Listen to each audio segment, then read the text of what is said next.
कहानी है नेपाल की मशहूर मॉडल अंजना की। 9 मई 2019 को अंजना के घर उसके ससुराल से एक फोन कॉल आती है। इसमें कहा जाता है कि यहाँ एक बहुत बड़ा हादसा हो गया है और आप जल्दी से आ जाओ। अंजना की माँ और उनकी पूरी फैमिली बिना समय गवाए आनन फानन में वहाँ पहुँचते हैं। घर के सामने बहुत ज्यादा भीड़ और कई पुलिस वाले भी खड़े थे। जब अंजना के पिता को अंदर ले जाया गया और उन्होंने जैसे ही कमरा खोला तो उसने जो देखा वह देखकर उसके होश उड़ गए और वो तुरंत बाहर की तरफ भाग लिया। ऐसा क्या था उस कमरे में जिसके चलते किसी की भी उस कमरे में जाने की हिम्मत नहीं हुई। दोस्तों, ये पूरी कहानी सुनकर आप शॉक्ड रह जाओगे। अंजना 26 अगस्त 1986 को नेपाल के हितोड़ा शहर में पैदा हुई थी। अंजना घर में सब लोगों की लाडली भी थी। बचपन से ही बेहद खूबसूरत होने के कारण जो भी उसे देखता वह उसे एज ए ब्यूटी ही डिस्क्राइब करता। जब वह 11वीं कक्षा में थी तो उसकी दोस्ती हुई प्रज्वल नाम के लड़के से।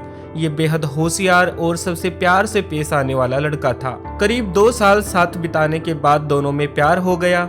शुरुआत में इन्होंने ये बात अपने घर बताई, लेकिन कास्ट अलग होने के कारण परिवार ने शादी की मंजूरी नहीं दी। इन्होंने बार बार घर वालों को समझाया और जब इन्हें लगा कि फैमिली नहीं मानेगी तो दोनों ने भागकर शादी कर ली। इस शादी में प्रज्वल का भाई भी उसके साथ था। हालांकि प्रज्वल के परिवार के लोग राजी नहीं थे, लेकिन कुछ महीने बीतने के बाद अंजना के अच्छे व्यवहार को देखते हुए प्रज्वल के घर वालों की नाराजगी खत्म हो गई और देखते ही देखते अंजना उनकी फैमिली का हिस्सा बन चुकी थी। वहीं प्रज्वल के बड़े भाई उज्जवल का नेचर बेहद अच्छा था। धीरे धीरे समय बीतता गया और इस समय के साथ साथ अंजना की फैमिली भी अंजना के कांटेक्ट में आ गई, यानी कि उनकी नाराजगी खत्म हो गई। वहीं अंजना ने भी अपने पड़ोस में एक ब्यूटी पार्लर खोल लिया था और साथ साथ वह टिकटॉक पर रील्स भी बनाती थी, या यूं कह सकते हैं कि उसे मॉडलिंग का शौक था। इन दोनों जगहों से अंजना को अच्छी कमाई भी हो रही थी।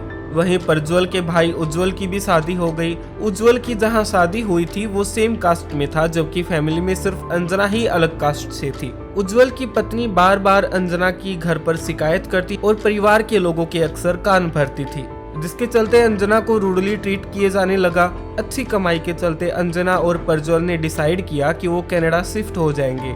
शायद उनका ये सपना कभी पूरा होने वाला नहीं था और ना अंजना को ये एहसास था कि आगे उसके साथ क्या होगा। 9 मई 2019 को अंजना के ससुराल वालों की तरफ से अंजना के घर फोन आता है। जब अंजना की माँ फोन उठाती है तो दूसरी तरफ से एक घबराई आवाज में अंजना की मदर इन लॉ कहती है कि वह जल्दी से ललितपुर आ जाए और घर पर कोई बड़ा हादसा हो गया है।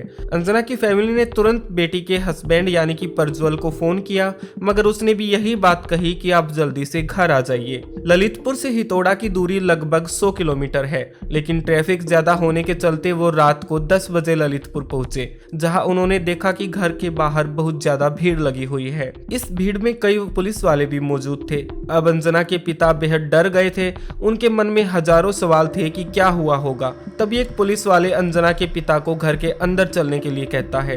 अंजना के पिता की धड़कन तेज हो रही थी, शायद उसे कुछ बुरा होने का एहसास हो चुका था। जब पुलिस वाले ने गेट खोला तो अंजना के पिता जैसे ही गेट के पास गए वो वापस से बाहर की तरफ भाग लिए। आखिर उन्होंने ऐसा क्या देखा? उस कमरे में बेड के ऊपर अंजना के छोटे छोटे टुकड़े थे, हाथ पैर सिर पूरी तरह से अलग। अंजना के पिता तेज तेज चिल्लाकर रो रहे थे। पूरी फैमिली सदमे में आ चुकी थी। तभी अंजना की मां ने पुलिस वालों को कहा कि आप इन सब लोगों को गिरफ्तार कर लो, क्योंकि इन सब ने मिलकर ही मेरी बेटी को मारा है। तभी पुलिस वालों ने कहा कि हम इन्हें गिरफ्तार नहीं कर सकते, क्योंकि जिसने कत्ल किया है उसने खुद सरेंडर कर दिया है। उसका नाम है उज्जवल। वही उज्जवल जिसने प्रज्वल और अंजना की शादी करवाने में मदद की थी। वही उज्जवल जिसे अंजना अपने बड़े भाई की तरह मानती थी। सब शौक थे, क्योंकि किसी को इस बात पर बिलीव नहीं था। हालांकि उज्जवल ने जो सब किया था वो अपनी पत्नी के कहने पर किया था, क्योंकि वह अक्सर उसके कान भरती थी। लेकिन फिलहाल अब उसकी पत्नी को तो पुलिस गिरफ्तार नहीं कर सकती, क्योंकि उज्जवल ने कबूल कर लिया था कि अंजना की हत्या उसने अकेले की है और इसके अंदर किसी का भी किसी प्रकार का कोई हाथ नहीं है। पोस्टमार्टम के अकॉर्डिंग अंजना की डेथ दोपहर 2 बजे के आसपास हुई थी। जब घर कोई नहीं था तब मौका पाकर उज्जवल खुकरी लेकर आया और अंजना के कमरे में घुस गया। उज्जवल ने जैसे ही खुकरी से हमला किया तो अंजना ने बचने के लिए हाथ आगे किया लेकिन खुकरी इतनी शार्प थी कि उसने अंजना का हाथ अलग कर दिया। इसके बाद उज्जवल ने अंजना को अलग अलग टुकड़ों में काट दिया। तस्वीरें इतनी भयानक है कि हम YouTube गाइडलाइंस के चलते आपको नहीं दिखा सकते। इतना सब करने के बाद उज्जवल के चेहरे पर कोई पछतावा नहीं था। उसने सबसे पहले ये बात अपनी माँ को बताई कि उसने अंजना की हत्या कर दी है। पूछताछ में उज्जवल ने बताया कि उसका फ्रैंक बिहेवियर और उसकी लगातार मॉडलिंग में सक्सेस होना उसे बिल्कुल पसंद नहीं था। साथ ही उनका जल्दी कनाडा की तरफ मूव होना, उसे लगा कि अंजना उसे और उसके भाई को दूर कर रही है। इसी बात ने उसे ट्रिगर कर दिया, जिसके चलते उसने अंजना की हत्या कर दी। ये केस कोर्ट में 2 साल तक चला। इसके बाद उज्जवल को कोर्ट ने आजीवन कारावास की सजा सुनाई। वहीं अंजना के पति प्रज्वल ने अपने परिवार को छोड़ दिया और कनाडा में अकेला रहने लगा। आज की कहानी में इतना ही। फिर मिलते हैं एक न्यू केस के साथ, तब तक के लिए बाय।